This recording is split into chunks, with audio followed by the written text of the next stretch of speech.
in public service, from joining the United States Navy and serving in Iraq, to representing the people in the U.S. Congress, and now serving as governor of Florida.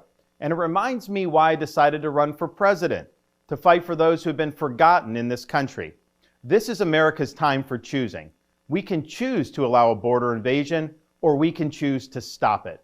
We can choose reckless borrowing and spending, or we can choose to limit government and lower inflation. We can choose political indoctrination, or we can choose classical education. These choices are symptoms of the underlying struggle to ensure that constitutional government can endure and that Western civilization can survive. And we launched this campaign to bring accountability to government, regain sovereignty at our border, and restore sanity to our society. We cannot succeed as a country if we allow our nation to be invaded, our currency to be debased, our cities to crumble, and our kids to be indoctrinated. The DC elites who facilitated this mess do not care about you, and they do not work for you. They work for themselves. They seek to accumulate power at your expense to pursue an agenda that is harmful to the American people. Citizens do not serve politicians. It is the duty of politicians to serve you. Talk is cheap. Actions speak louder than words. Reversing the decline of this nation requires leadership that delivers big results for the people we are elected to serve. I have a record of leading with conviction, championing an agenda marked by bold colors, delivering on my promises, and defeating the people who are responsible for our nation's decline. That is the type of leadership we need for all of America. Now, over the past many months, Casey and I have traveled across the country to deliver a message of hope, that decline is a choice, and that we can, in fact, succeed again as a nation. Nobody worked harder, and we left it all out on the field. Now, following our second place finish in Iowa, we've prayed and deliberated on the way forward. If there was anything I could do to produce a favorable outcome, more campaign stops, more interviews, I would do it.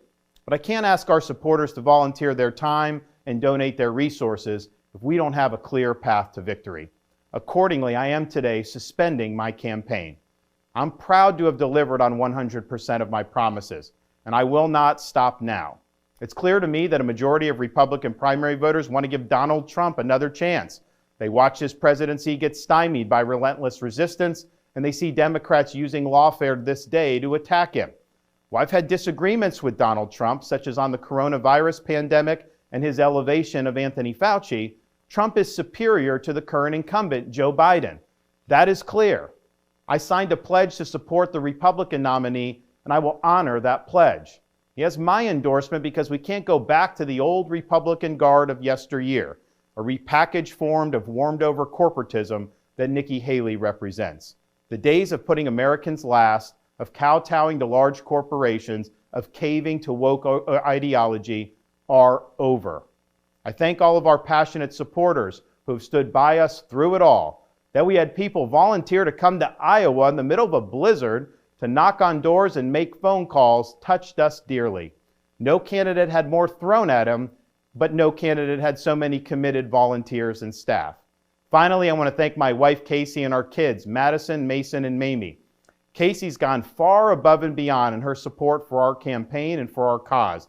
She's not only a great wife and mother, she's a great American who cares deeply about the future of the country that our kids will inherit. Our kids have seen and done a lot on the trail, from playing on the famed Field of Dreams baseball site in Iowa to making their first snowman in New Hampshire. They are one of the reasons we fight so hard for what we believe in. Winston Churchill once remarked that success is not final, failure is not fatal, it is the courage to continue that counts. While this campaign has ended, the mission continues. Down here in Florida, we will continue to show the country how to lead. Thank you, and God bless.